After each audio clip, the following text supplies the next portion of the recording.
రానున్న 3 రోజుల్లో తెలంగాణ రాష్ట్రంలోతో పాటు ఉమ్మడి కరీంనగర్ జిల్లాలలో భారీ నుంచి అతి భారీ వర్షాలు పడే అవకాశాలున్నట్టు వాతావరణ శాఖ అయితే హెచ్చరికలు జారీ చేసింది. ఈ నేపథ్యంలో ఉమ్మడి కరీంనగర్ జిల్లాలోని ఇటు కలెక్టర్తో పాటు ఏదైతే మున్సిపల్ కమిషనర్ కూడా ఈ అధికారులతో మాత్రం అయితే అప్రమత్తమయ్యారు. మొత్తానికి ఉమ్మడి కరీంనగర్ జిల్లాకు చూస్తే ఇటు జగిత్యాల తర్వాత రాజన్న సిరిసిల్ల జిల్లాను కూడా ఎల్లో అలర్ట్గా ప్రకటించడం జరిగింది. కరీంనగర్ను మాత్రం ఆరెంజ్ అలర్ట్గా ప్రకటించడం జరిగింది.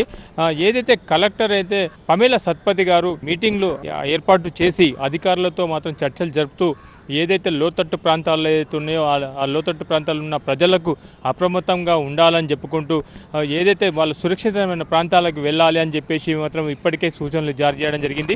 దాంతోపాటు ఉమ్మడి కరీంనగర్ జిల్లాలో గత నెలలో కురిసిన వర్షానికి 2 గంటల పాటు పడ్డ వర్షానికి కరీంనగర్ పట్టణం అంతా అతలాకుతలమైనట్టు మనకు గతంలో చూసినాం. మొత్తం ఎక్కడికక్కడ వర్షపు నీరు ఆగడంతో చాలా ఇబ్బంది పడ్డారు పట్టణ ప్రజలు. అలాంటి సంఘటనలు మళ్ళీ జరగకుండా ఉండాలని చెప్పేసి ఏదైతే మన మున్సిపల్ కార్పొరేషన్కు కమిషనర్ ఏదైతే ప్రఫుల్ దేశాయి తను అధికారులతో చర్చలు జరిపి ఎప్పటికప్పుడు శానిటేషన్ విషయంలోకి వచ్చేసి ముందస్తు జాగ్రత్తగా ఎప్పటికప్పుడు పూడికలను ఏదైతే మన డ్రైనేజ్ సంబంధించిన ఏదైతే ఎక్కడెక్కడైతే వాటర్ అయితే నిలుస్తుందో ఆ ఏరియాలో మొత్తం కూడా క్లియర్ చేసేయడం జరిగింది. ప్రజలకి ఏదైతే అత్యవసర పరిస్థితులు తప్ప బయటకు మాత్రం రావద్దని చెప్పేసి ముందస్తుగా సూచనలు అయితే ఇవ్వడం జరిగింది. మొత్తానికి చూస్తే ఉమ్మడి కరీంనగర్ జిల్లాలో ప్రజలు మాత్రం అప్రమత్తంగా ఉండాలని చెప్పేసి రైతులను కూడా కొంత జాగ్రత్తగా ఉండాలని చెప్పేసి అధికారులు చెప్పుకొచ్చారు. కరీంనగర్ పట్టణంలో చూస్తే జిల్లా కలెక్టరు పమేల సత్పతితో పాటు మున్సిపల్ కమిషనరు ప్రఫుల్ దేశాయ్ కూడా అధికారులతో చర్చలు జరిపి ఎప్పటికప్పుడైతే పర్యవేక్షణలో మాత్రం మునిగి తేలుతున్నారు. అందరికీ నమస్తే అండి. గత సంవత్సరము బట్టి ఈ మోరి కాలువ తీసి ఇట్నే వదిలిపెట్టిండ్రు.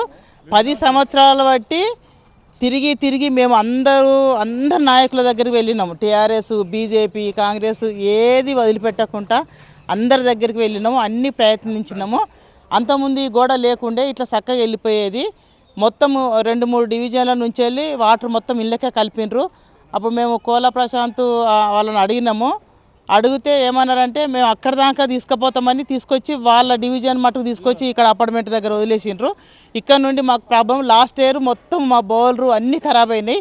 వాటరు మున్సిపల్ వాళ్ళు చూసిండ్రు, వాళ్ళే కొన్ని వాటర్ పోసిండ్రు. మళ్ళీ బోర్ నీళ్ళని తీసేసి మేము వాడుకుంటున్నాము. ఇట్లా తాత్కాలికంగా ఇటు కాలువ కొట్టేసి 2-3 నెలల కంప్లీట్ చేస్తామని అన్నారు. ఇప్పటి వరకు కూడా చేయలేదు.